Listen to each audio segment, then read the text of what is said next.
Okay, so, and if you're watching on YouTube, thanks for tuning in. You're watching Thursday Night Family Group at Justin's Lighthouse, and I hope you are on. So, the solution, well, the core problem is in our inability to be honest with ourselves. Why would we have that condition? Because of a whole host of things. You know, something we were talking about last night is we develop into a survival mode that is, it avoids honesty, and we move toward a perceived idea of who we think we are and how to work the world around us to not have to get honest. And so by the time we get to the point, you know, like maybe what we refer to as the beginning of this change process, we have come up with so many excuses, so many rationalizations, so many even analysis of what we think the problem is. Whether, you know, we can do it as family members, we definitely do it as an addict. And so it makes the beginning process of change a little bit difficult, and later stages too, if we won't break that denial. But it really does come down to that. If I can get honest with myself, then everything can begin to change. And so since this is family group, we covered this last night with the guys. Since tonight's family group, we're going to talk about the family denial and the false beliefs, and why our old ways of trying to help us, the addict, didn't work, at least in a lasting way. Because the families have been impacted too. Their brains have been rewired too. They have taken on their own survival mode, and everybody can stay stuck in this, man, if they would just get better, if they would just get better. I have all this stress because of them. I have all this stress because of that person. Their anxiety gives me anxiety. Their self-destruction keeps me in self-destruct mode, et cetera, et cetera. And so in a very distorted and you know, very unhealthy way, we become enmeshed, even beyond, you know, we talk about codependency, even beyond codependency. And some of you family members, you know, you can speak to this because you've lived it. Your mind being completely consumed with our well-being, with the addict well-being, with our loved ones' well-being, which, you know, I mean, that seems logical, that seems natural. It is, you know, that's by design.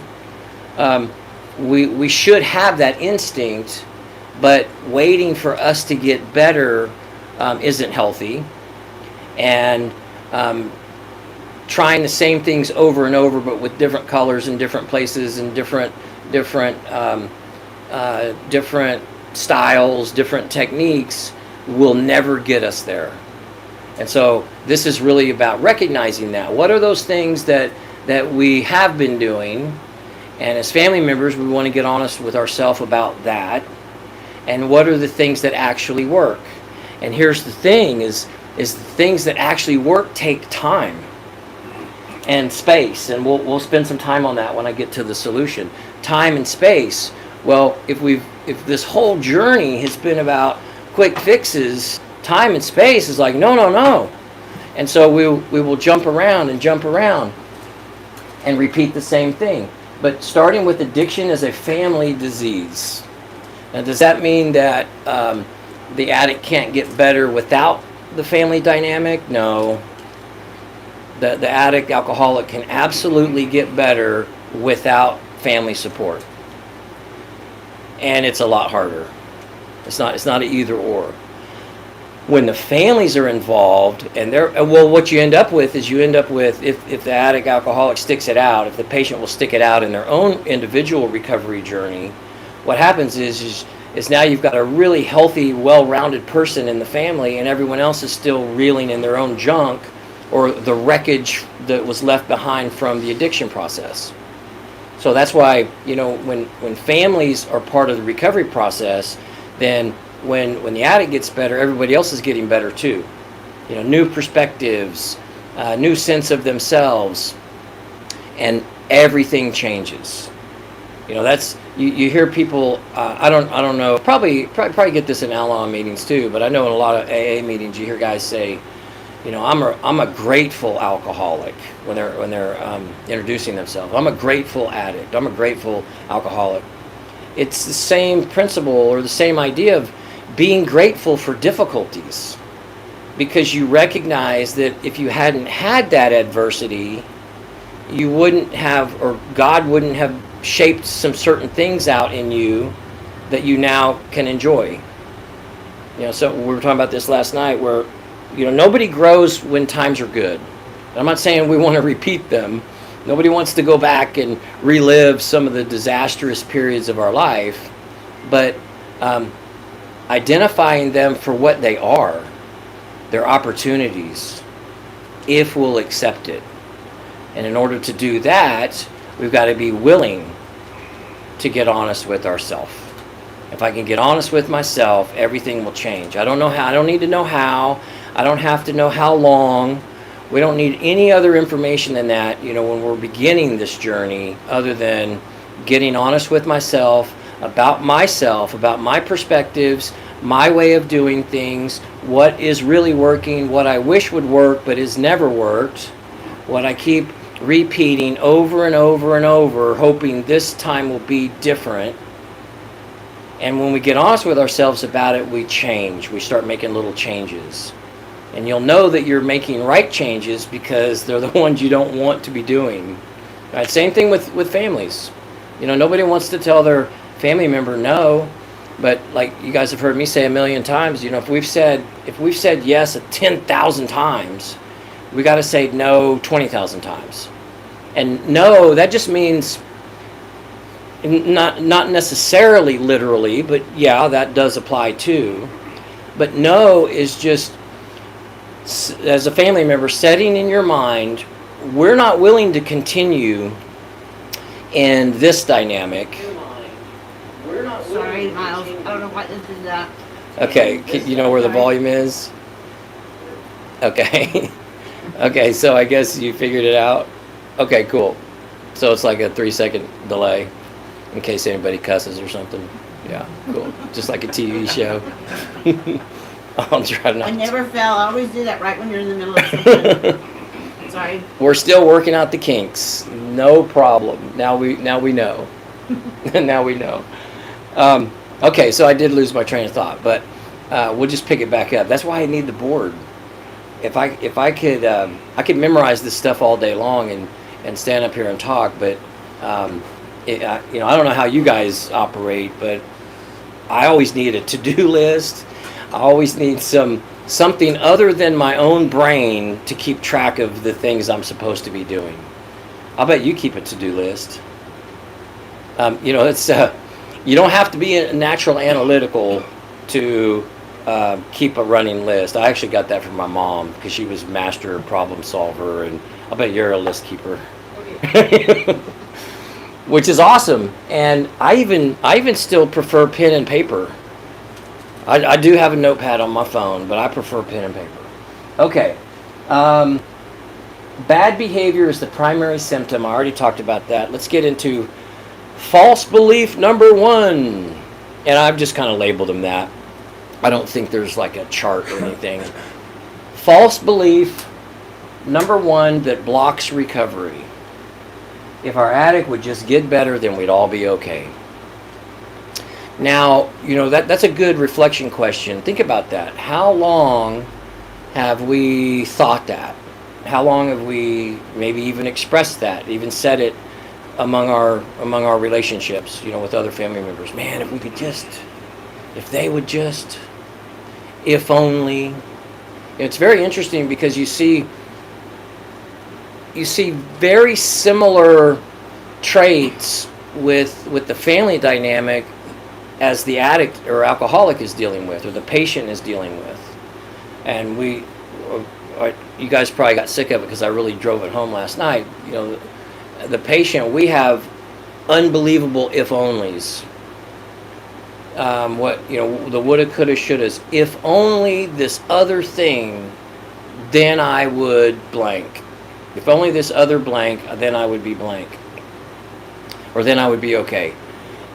And then the problem with that is we get that other thing, or maybe we are able to create that event, whatever that is. Okay, let's. I know what we need to do. Let's. They talk a lot about this one thing, so let's go ahead and we're gonna take that one away, and we'll get that stress out of their life, and then we're gonna handle this other thing, and that'll certainly remove stress from that part of their life, and then they should be good. And it has never worked. But we keep doing it because we don't know what else to do, just like the patient keeps drinking and using because they don't know what else to do. And that's there has to be a mind shift. There needs to be, I mean, if we're going to heal. So family members, patients, we can get stuck in our own false beliefs thinking, well, but this next time, or the if only. And so we think we just haven't reached that yet. When in reality, we've always had a solution in front of us. We just discounted it, minimized it, whatever, or we didn't know. And that's the big thing about recovery is we don't need to know anything. We just have to be willing to get honest with ourselves and follow. And then stay following, and stay following, and stay following, because it is not a quick fix.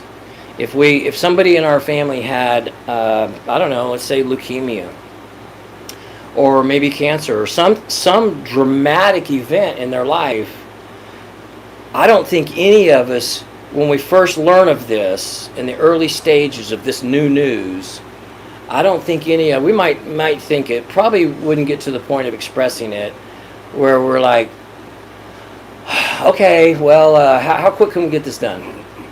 How fast can we make this happen?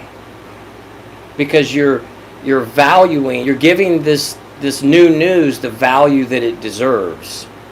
Wow, this is a life-altering event.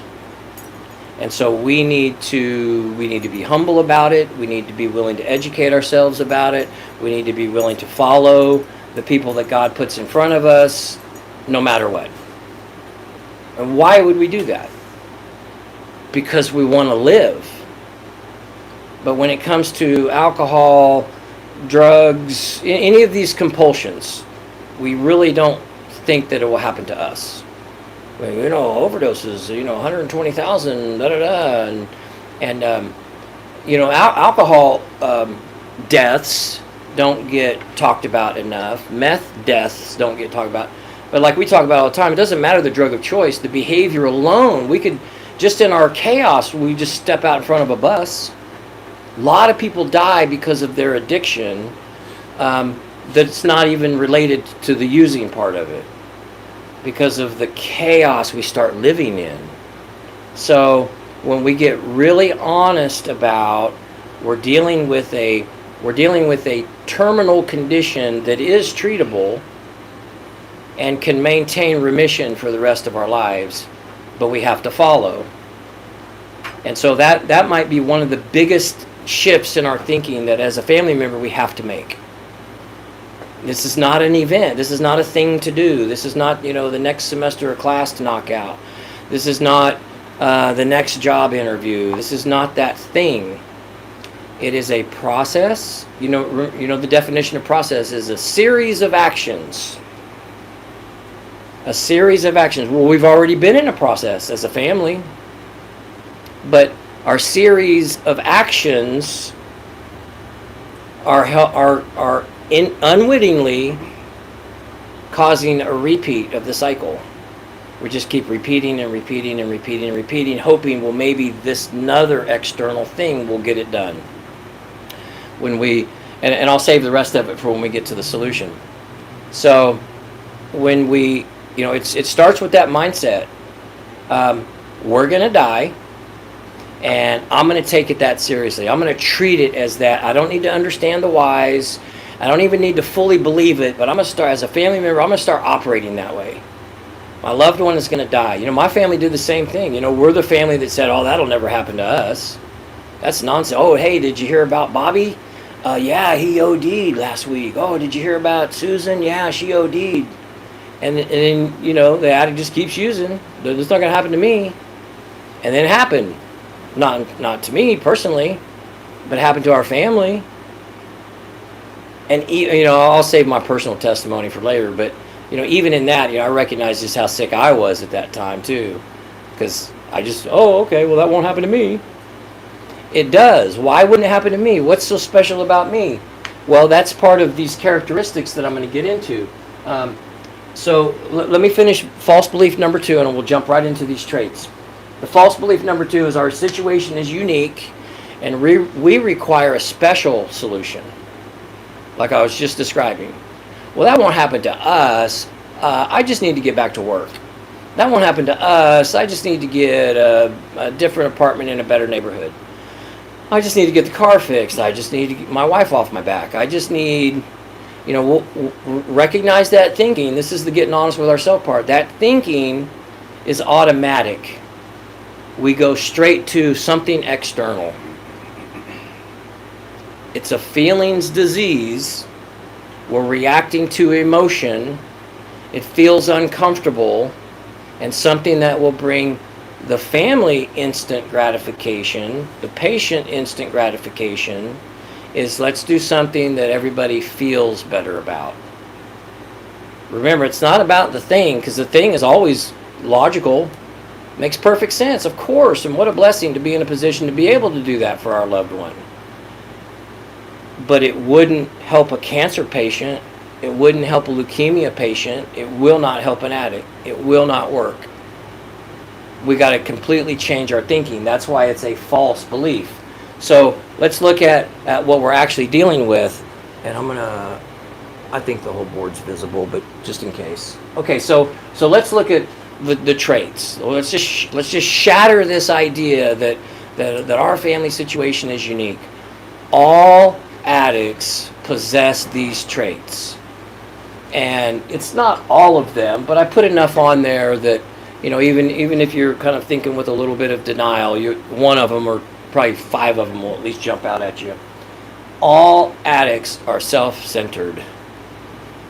Does that feel uncomfortable? Okay, well, but it's just true. Impulsive and risk-taking. No, I don't know about that risk-taking part. I'm not a risk-taker. I hate heights, and I would never go bungee jumping. Driving while drunk, that's a risk take.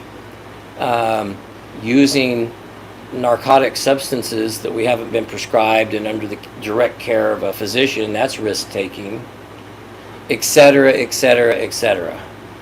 So don't think, I'm just elaborating on that one because that's one I used to reject.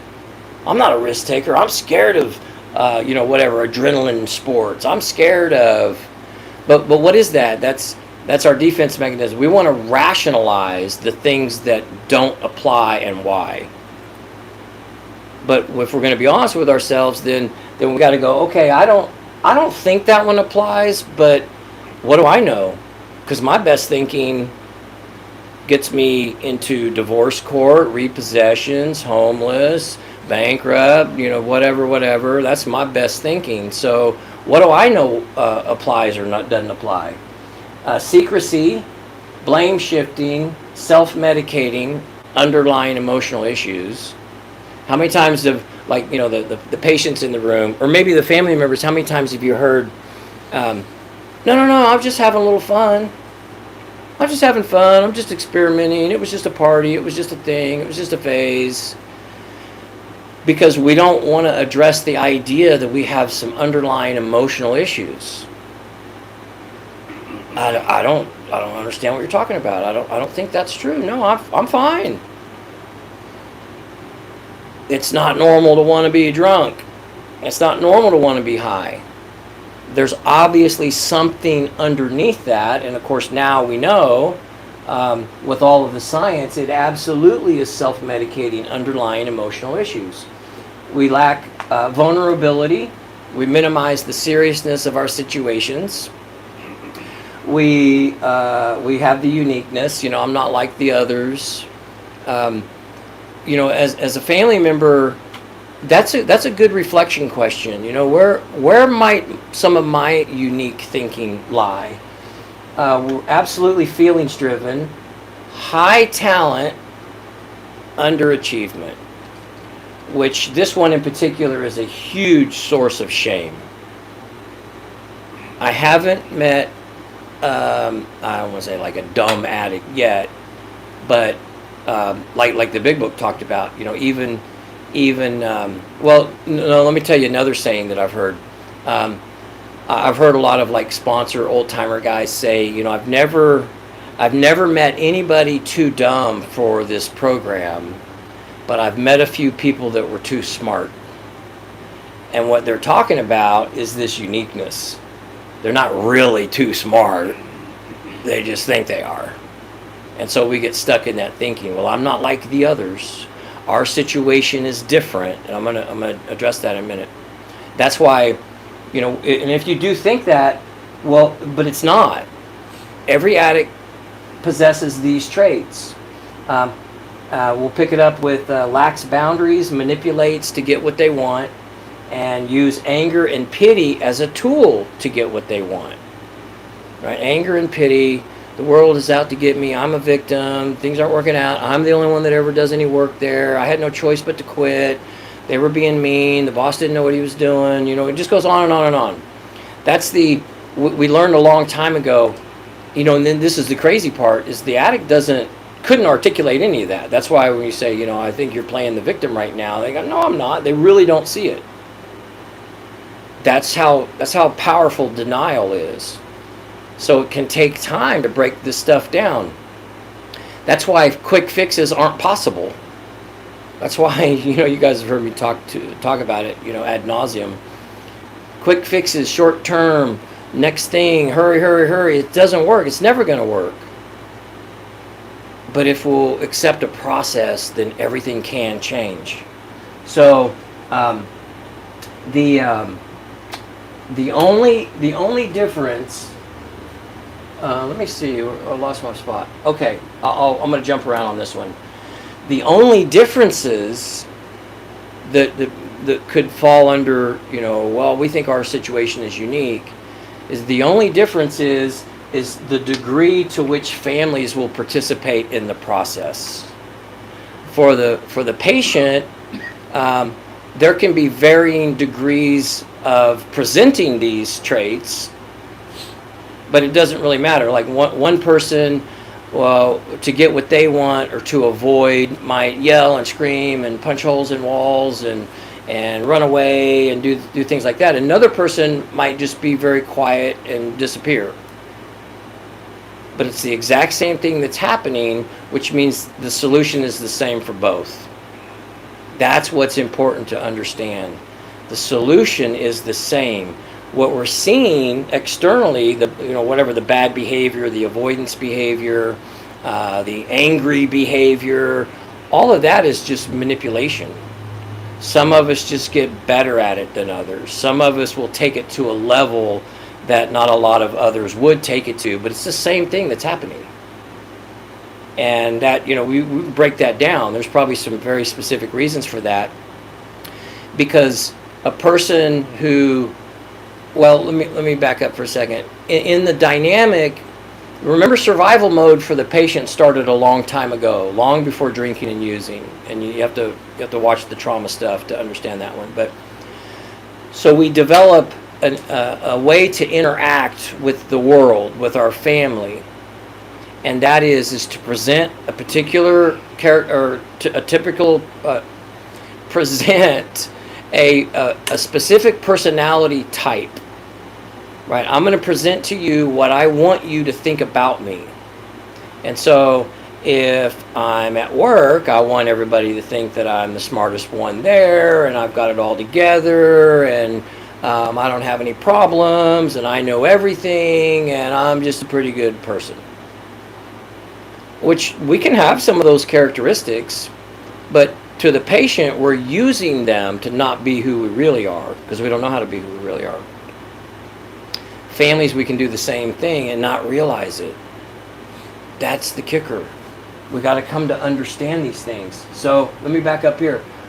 Addiction is one of the most researched diseases behind cancer at this point. It took a while, but we're there now. So what we know is required for change. It's it's science, whether we accept it or not. And the good thing is, like I said before, and that's why I read that thing in the beginning, the only people who don't get it are the ones who can't get honest with themselves. It really is that. And so, and that can vary a little bit, but it's still the same solution. Well, so this person took a little bit longer, and that person took a little bit longer. But once we get honest with ourselves, then we've got to build. We've got to start learning how to put the pieces together. And that includes our families. The solutions are the same for every family.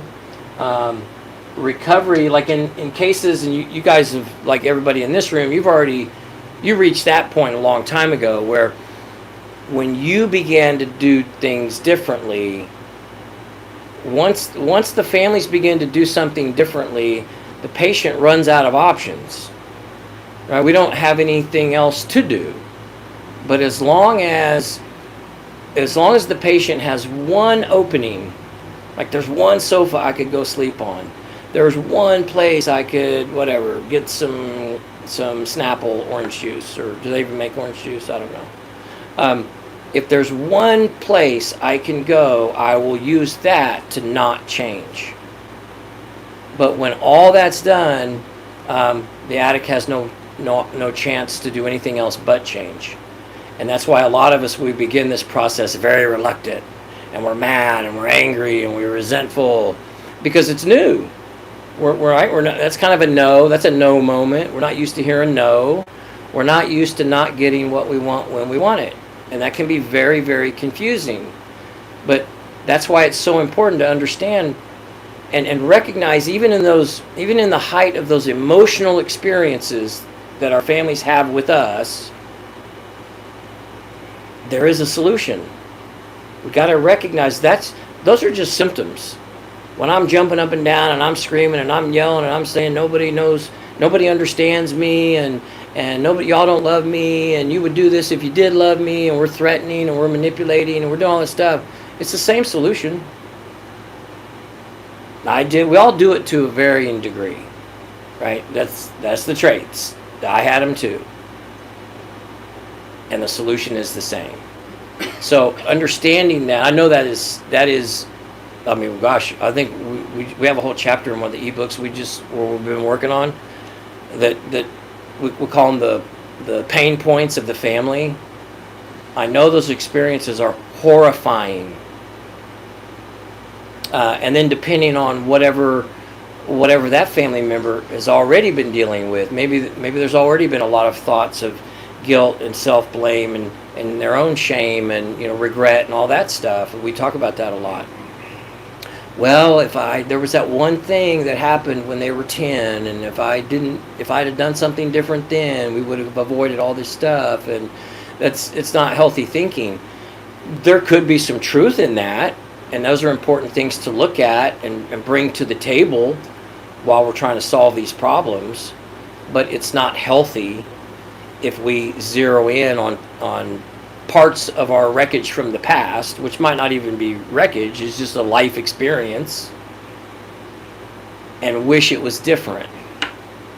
The addict does the same thing. We're either looking in the past, wishing stuff was different, or we're looking to the future, trying to figure out how we can control it. And what we're doing is we're missing the present. And that's why quick fixes, external fixes are so dangerous. Because the patient, we are masters of compliance. Right? Just put me in front of something and give me that workbook and I'm going to knock it out. I'm going to do this. We will jump through the hoops and we will do all those things that look good, that get praise, get validation, get approval. The problem is we also believe it. And then we just can't figure out why we stopped at the liquor store on the way home. What? That doesn't make any sense. It's a brain disorder.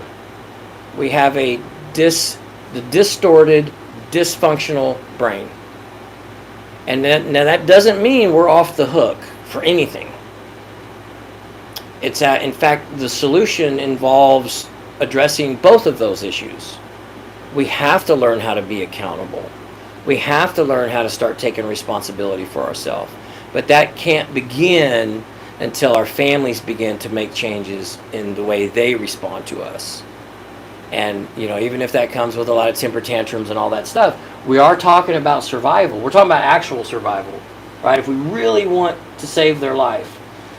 So when the tricks, I just call them tricks, but when the tricks stop working, the addict runs out of options. The addict, I think this is one that's hard sometimes for families to grasp, because you know your family member, you know their morals, you know their values, you know the things that are important to them when they were growing up, you know their talents and their skills, and as you watch them decline throughout the process of addiction, that's the horrifying part.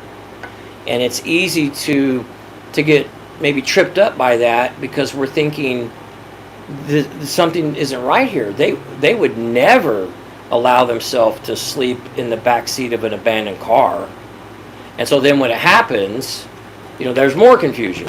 Oh no, Miles, he would never reduce himself to couch hopping. Miles, you would never catch Miles waking up in an alleyway behind a trash dumpster. That won't happen. We just need to get him, a new car, a new home, a new, and then we'll call Uncle Bob and we'll get him a job.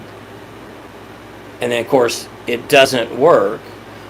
As families, what we need to start adapting our thinking to is recognizing the addict is adapting on the way down.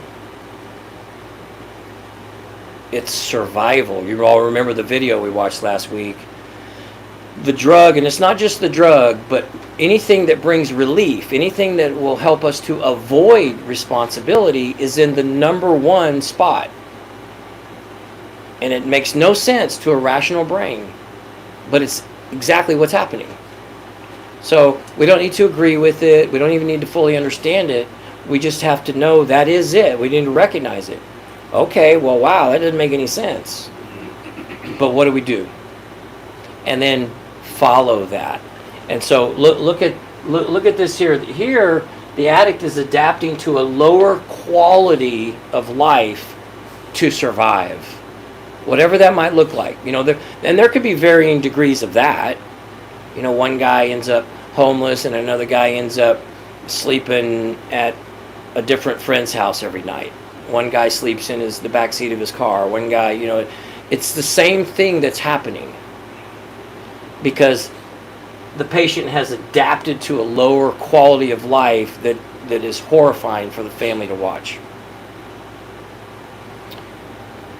Families also adapt to survive. And so this is a little bit about what that looks like. Families stop thinking about plans in the future, and they start thinking about, what do we got to do to get through today? And the patient doesn't have to live in the family household. They're still impacting that household. Until they get better, they're impacting everybody in the family, which is why everybody just needs to try to get better. And then everything changes. But staying on the same page, it's kind of referred to as the addict taking the family hostage. Or think of it like this: it's the disease of addiction that's taking the family hostage, right? And then we're all just players. We all have a role to play. This person plays the role of the addict. This person plays the role of the horrified, scared to death mama bear. This person plays the role of, and you can just kind of go around, the sibling so we all got a role to play. Man, if we could start recognizing it from that perspective, all we got to do is just learn what our role is. Okay, so what does this role in the family do? And what does this role in the family do? And what does this role in the family do? And when they all do that, of course, the one you can't control is the patient. But by everyone else taking control of themselves in right ways, it forces the patient to begin to accept help and change. But it's not going to change overnight. We're not going to take, however old the person is. We're not going to take 35, 40, 45, 50, 55 years of what's been building, right? It's been so progressive and it's built to this, wherever we're at now. That's not going to just change, because now we're all getting on the same page. Now we got to do the real work. And that's the time and the space that we talk about, and what happens in that time and space. Being taken hostage by the addiction cycle, it reshapes the whole family. The patient does it, the family does it. We minimize chaos, but it's the family. The family will take on the role without realizing it, maybe realizing it, take on the role to minimize the chaos. And we, as family members, we get really good at it. Right now, the patient in the family becomes what's called the identified patient. Right, they're moving around and they got the spotlight on them, and so their disposition is dictating everything else. Hey, have you talked to Miles today? Where's Miles? What do you think he's good? Have you heard from him? Do you know how he? Oh gosh, we need to find out. Hey, there's that one thing. Do you know if he did that thing he said he was going to do? And now we're not having positive conversations. We're shifting. We're changing until the family dynamic is just centered on this one person. And that's the addiction cycle. So as family members, we'll coddle, we'll absorb consequences for them. We can't say no for fear of outbursts, for fear of conflict. Well, if I tell him no, he gets really upset when we tell him no. And the last time he did this thing, and he said he was going to kill himself, and all these things, which is what manipulation looks like. And we become masters of it. It's really interesting. I'll just share just a little bit of my story. And I did all those things, and I wasn't conscious of doing those things. I didn't realize, I wasn't thinking, I'm going to really go manipulate my mom now. She says, it's crazy how automatic that stuff gets. I'm not going to kill myself. I probably said that a few times. I am not going to go drive my car into a tree. But when I say it, what happens? What do I learn? What did I learn when I say, just forget it. This life isn't worth living. And I grab my car keys and I run out of the house. What do you think happens next? Well, my mom comes following with checkbook in hand. Whatever I need. Because she don't want me to kill myself. And that is the core of the sickness that we're talking about. And it doesn't have to be that dramatic. It can be a lot softer than that, but it's, like I said earlier, it's the same thing that's happening. Doesn't matter how extreme or how mild it may seem, it's the exact same thing that's happening. I'm manipulating my family to get what I want when I want it, to avoid responsibility, to avoid accountability. Well, why would anybody want to live like that? Because we don't know how. The addict brain has been so rewired, and we call it the addict brain. Really, it's the result of a trauma brain.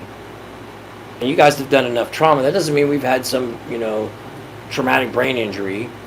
It means we've developed a perspective about ourselves and the world and expectations that has really locked us in to a manner of living where we can function really well in some areas, but then, like with this ongoing thing called life, we just don't do well. But we can learn how. That's what all this is about.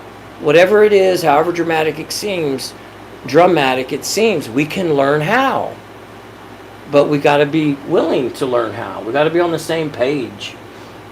Daily structure impacts the families. Now, everybody's daily structure gets centered around unpredictable behavior of the patient. What are they going to do today? What's going to happen? We're afraid to plan too much because it's just going to get blown up anyway. Well, we were going to take a couple of days off and we were going to go do this thing, or we were going to have dinner, but then we get afraid to even try to plan those kind of things. Because the last time we tried, we got to our location and an hour later we had to turn around and come back because all heck had broken loose and whatever, we got to come back. And what's happening is we're coming back to absorb the consequences of someone else's behavior. When we stop doing that, it's like, oh no, I don't want him to sit in jail over the weekend. I don't want him to Why not?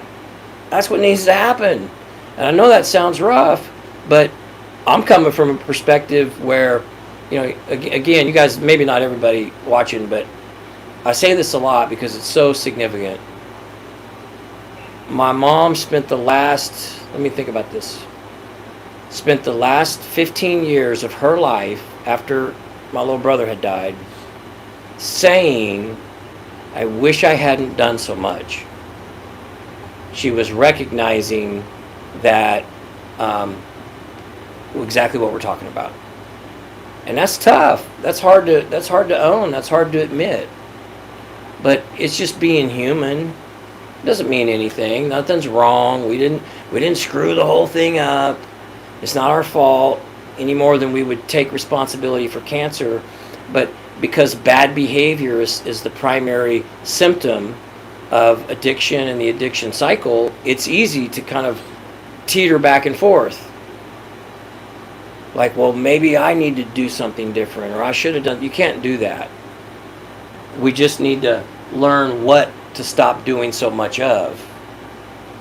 I may have a crisis at any moment. Right. That's the whole point. I may have a crisis at any moment, so we're not going to make any plans. We're going to sit by the phone and we're going to wait for their crisis, and then we're going to react to it.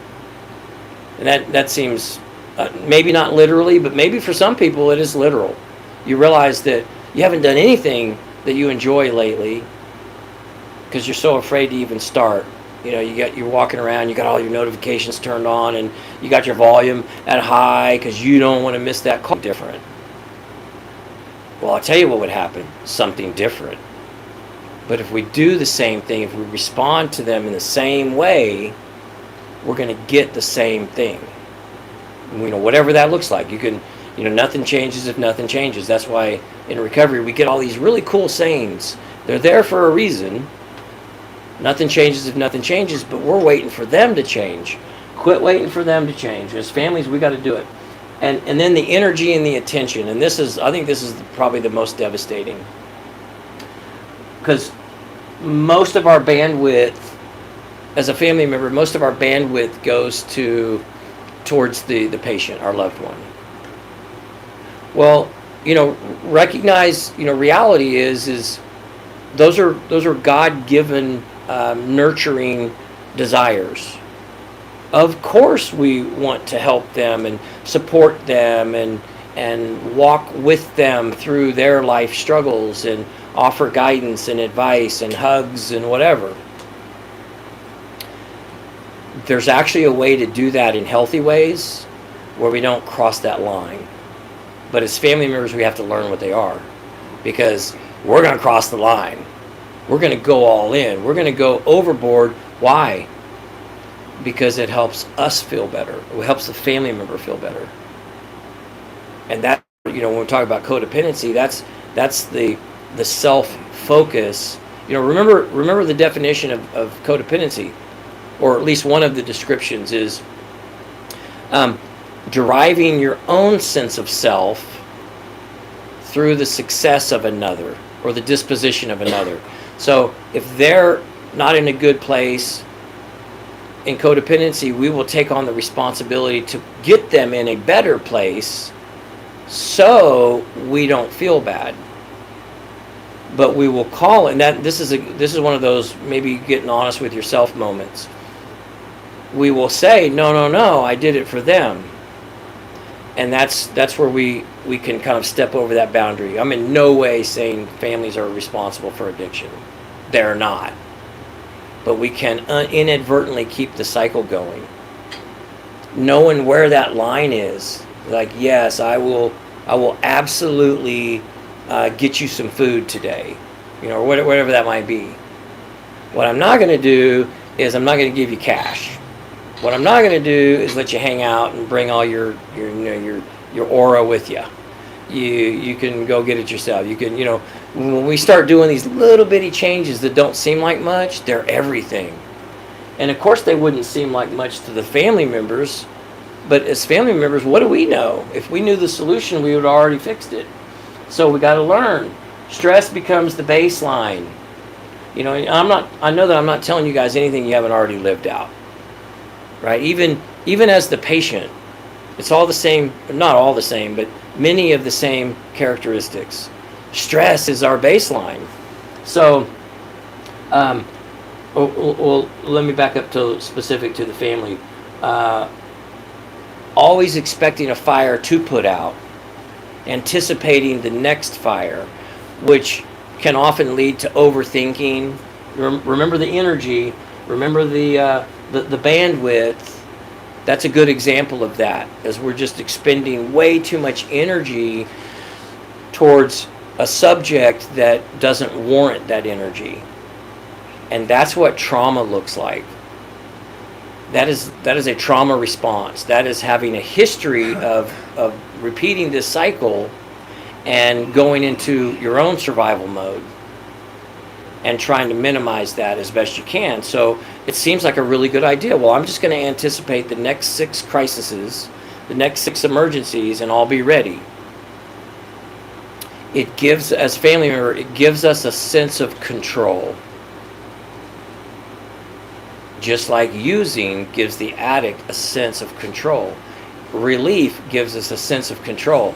Anger gives us a sense of control. Isolating gives us a sense of control. Why would we need to gain any sense of control? Because life has become so out of control. We don't know what to expect. And that's the wild thing. The patient has high IQs. Well, so does the family. And so everybody, we can just fall into this overthinking stuff and over-intellectualizing. Will they be drunk today? Will they be high? Will they be wearing the same clothes they were a month ago? Are they? It's consuming us as a family member. And so hypervigilance, pay attention. I'll put these in purple so you can kind of maybe make a mental note of some of these. Start paying attention to your own hypervigilance. Noticing things that you've got to say, you know what, I don't have control of that. But I wish I did. You can be honest with yourself. Man, I wish I had control of that, but I don't. The solution for the families involve the same solution as the patient. That's why we can't do this alone. The solution requires a spiritual solution. It's a spiritual process. So you take the things you can't control, but you have to be honest about it, and you give those to God. God, this belongs to you. I don't, what they're going to eat today, I haven't even talked to them in a month. I don't know what they're going to eat today. But I know how you treat your children, and I'm going to let you feed them today. And I know that you will. And we believe that. Whatever that might look like. I don't have to spend the next 24 hours of my life consumed with wishing I knew if they had eaten today or if they hadn't eaten today and what they're God. And we start doing that, when you start giving to God what belongs to Him, then all of a sudden you got time on your hands. Whoa, you start getting some peace. You start opening up to yourself again. You don't have to spend your days rescuing, anticipating, avoiding conflict, walking on eggshells. I know we're getting a little bit late, so let me go straight to the solution. Well, okay, false belief number 3. We got to get all these in. False belief number 3: if we make their life more comfortable, then they'll succeed. But like I just mentioned a minute ago, and we could believe that could be part of the goal. But another part of that goal is if we can make their life more comfortable, then we'll feel better. Okay, finally, all right, he's going to take off now. He's going to do good now. But we still haven't addressed the real issue. We've just become more comfortable. And we will repeat the exact same stuff. Because we don't know how. We got to learn. We got to be here. 5 mistakes. I'm trying to get to the solution. 5 mistakes. There's a lot of them, but I just took this off of our list. 5 mistakes families make. 5 mistakes families make, but wish they didn't. and they're not in any kind of order. And think about maybe one that you have that's not on here. We say yes when we mean no. That's an easy one. We say, this is the last time, and then we do it again. Okay, this is it. Is that done? Yeah. Here's the thing, done. You're going to be fine. You got to take it from here. But then we do it again. We believe their stories of being a victim, whatever that looks like. Well, you just don't understand. They're being mean to me. This thing, it wasn't my fault. Da da da da da. Remember, it's anger or pity. Anger or pity. If I can't get you on the pity side, I'll get you on the anger side. If I can't get you to feel sorry for me and actually believe that I am a victim of some injustice, I will just increase my level of intensity, and I'll get you coming or going, one way or the other. I'm going to get what I want when I want it. And, for some of us, that dynamic, man, that can go out long time. And remember, it varies in degrees of intensity, but the same thing is happening. It didn't take much. I mean, I didn't have to raise my voice too much with my mom. I could just use some body language and it would scare her, and she would, fine, here, take the thing, or whatever that was. And then what's sick about that is, as a patient, as an addict, or the addict in that relationship, we don't even give it a second thought. It becomes an expectation. And what happens in that, too, is we begin to equate getting what we want when we want it with love.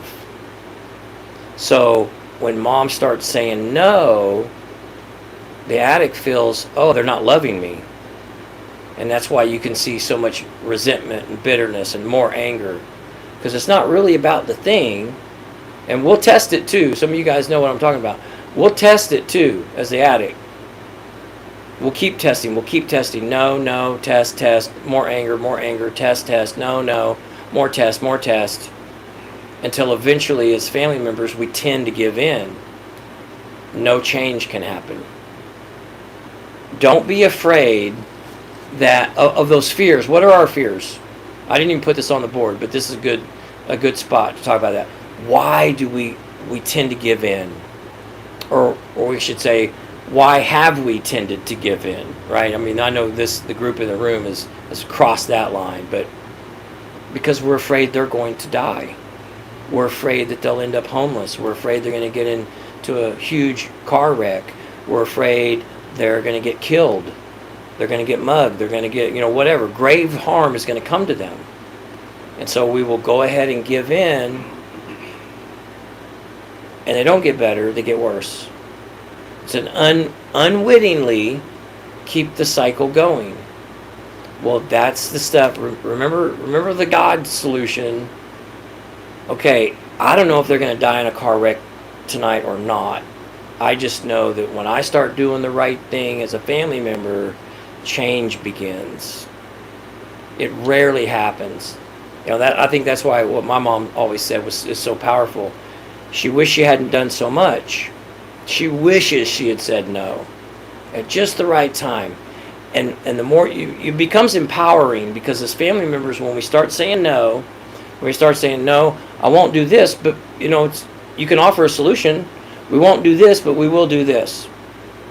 No, I want this. Okay, well, we won't do this, but we'll do it. No, I want this. Well, we won't do that, but we will do this. Eventually, we will take it, but we're testing. The addict is testing the family, because you've said that before, and I know I'm going to get it. I gotta get a little bit louder. I gotta make you think I'm going to die tonight. I'm just going to kill myself. I'm going to get it. In fact, I'm so angry, I'm going to go out and kill somebody. Some of you guys have heard threats like that. I was trying to think if we had any of those, but it's the same thing that's happening. Or one of my favorites, I will never talk to you again. We're done. Just forget it. I'm never going to talk to you again. Don't even call me. And so we become very defensive and avoidance. Well, that's heartbreaking for our family, especially for our moms. That's heartbreaking. And so we will cave, and we will do the thing. It's not helping, and you guys know, you mama bears out there, you know that in and of itself is a process. So be in it. You don't have to get it perfect. You don't have to do it exactly right each time. Just know that that's the goal, and you're practicing. You're getting stronger. You're getting a little bit more empowered. The fourth one is one we've already covered. We believe that we can, if we'll change their situation, then they'll be okay. The fifth one is we absorb most of the consequences. You know, whatever that is. Don't miss emotional. Oftentimes we will, you know, we'll as we start as family members, we start to make a little bit of growth, and we start thinking, oh, we're not codependent anymore, not realizing that we're still emotionally rescuing. Emotional rescue is, oh my gosh, my poor baby, I'm so sorry. Give me their phone number. I'm going to call them. I'm going to handle that thing for you. I'm going to do for you what you should do for yourself. That's why the solution is, don't do for them what they should do for themselves. And so, because what the addict hears is cool, I'm being loved again. I don't have to accept responsibility. I can call my family member and they will agree with me. That is as much codependency as getting us a car and think everything's going to get better. Wrong thinking. Let's go down here. Solution. This is what's absolutely required for lasting recovery. If this is not part of the makeup, we're probably not going to make it. Now, it can happen in all kinds of different ways, and it does, whether people recognize that is what's happening. But we've got to address the brain distortions. We've got to address the unresolved pain. Behavioral change. We've got to learn how to change behavior, manage our emotions, and develop spiritually. Well, how does that happen in 30 days or less? How does that happen in 4 days or less? It can't. It's not possible.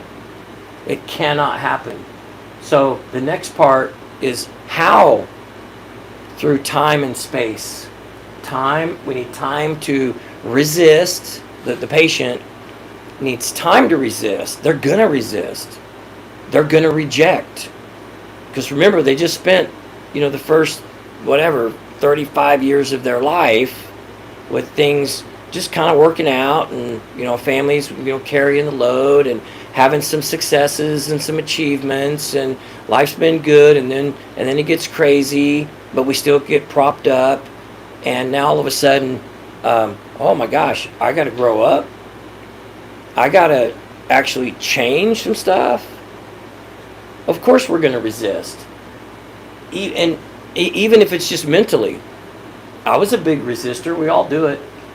Reject. I'll do it to make them happy, but that's it. I'll do it if that's what's gonna give me some tobacco, but I'm not serious about it. And we will test it. We will test it. We will test it. But we also need to be learning. And if we're in a process, we are learning whether we realize it or not. Kind of immersion, right? Just if you sat in a classroom full of plumbers, and you begrudgingly sat there day after day, and all they did was talk about plumbing and plumbing things, and even maybe funny stories about plumbing, and I was on this job once and this thing happened, and you're going to pick up some things about plumbing. But eventually that runs its course. You guys know the phases. Eventually it runs its course, but we got to be in a process that allows for that course to play out. Those phases to play out. And I don't mean this, I do mean it, but it's not just like a chronological period of time. It's as much mental, it's like a mental commitment to learning how, family, to learning how to rebuild everything. But first, we got to do a whole bunch of site work. Right? At first, we got to clear the land. It's full of trees.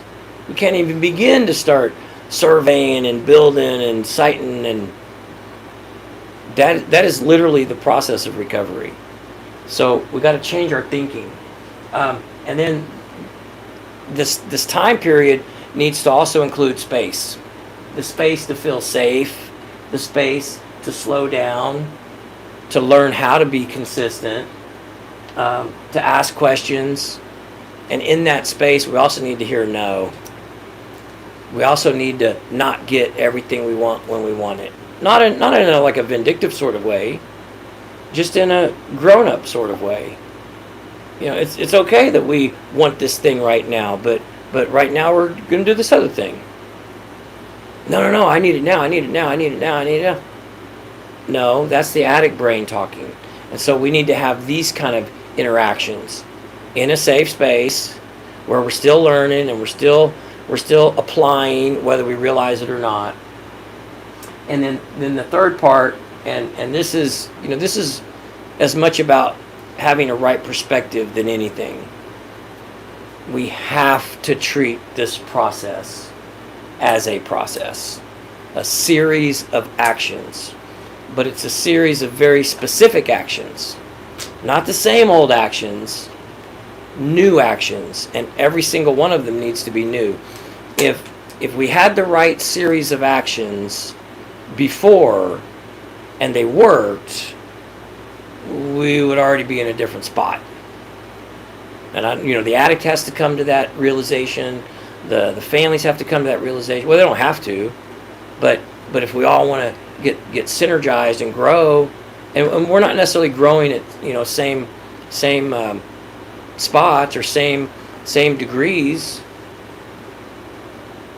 but if we'll stay together in the process, we can be in this process together and not even communicate with each other. Because families do what they do, the addict needs to do what they do, and if we're both doing it, then we're going to rebuild mentally, physically, spiritually, emotionally. I know that sounds very cliche-ish, but that's exactly where we end up. Recovery is not a maybe thing. Huh? Well, there's this thing, and they went to 6 rehabs, and he didn't do it, and remember what we just read that was written in 1939. The only people that don't make it are the ones who can't get honest with themselves.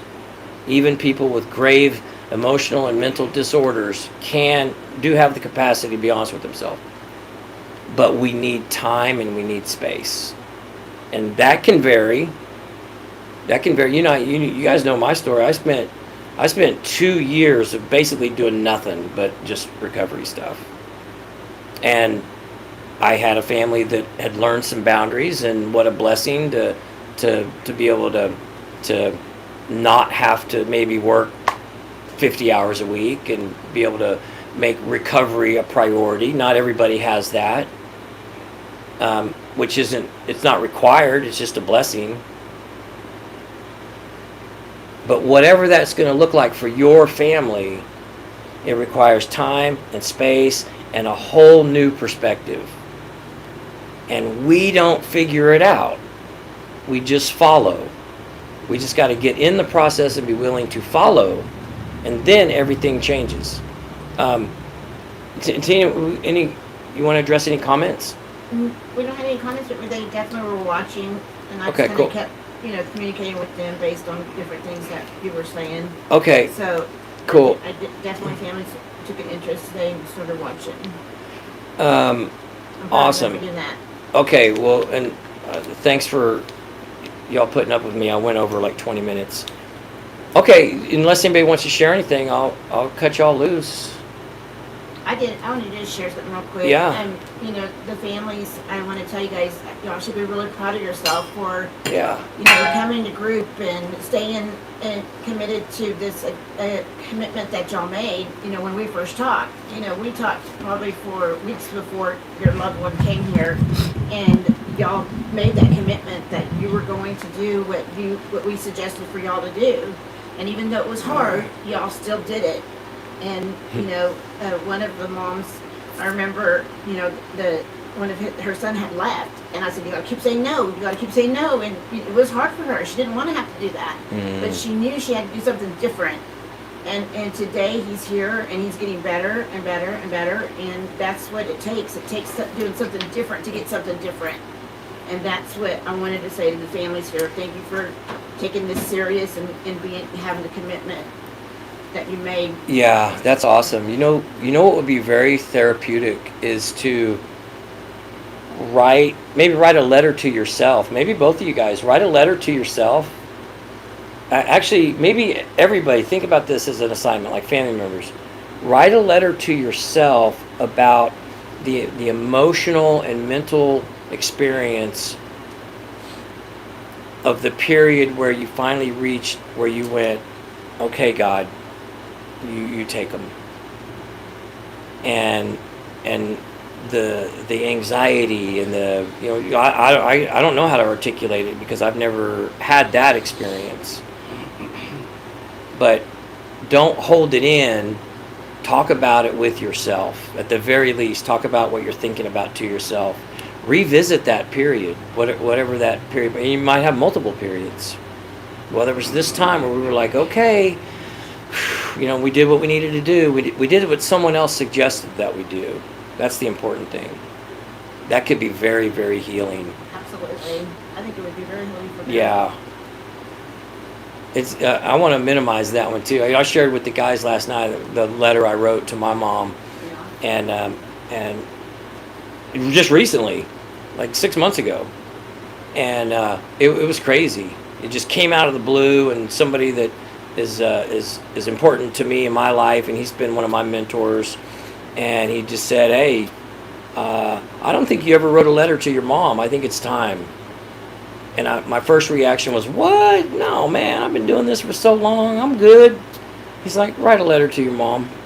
And I did. And it took me, I don't know, a week or two.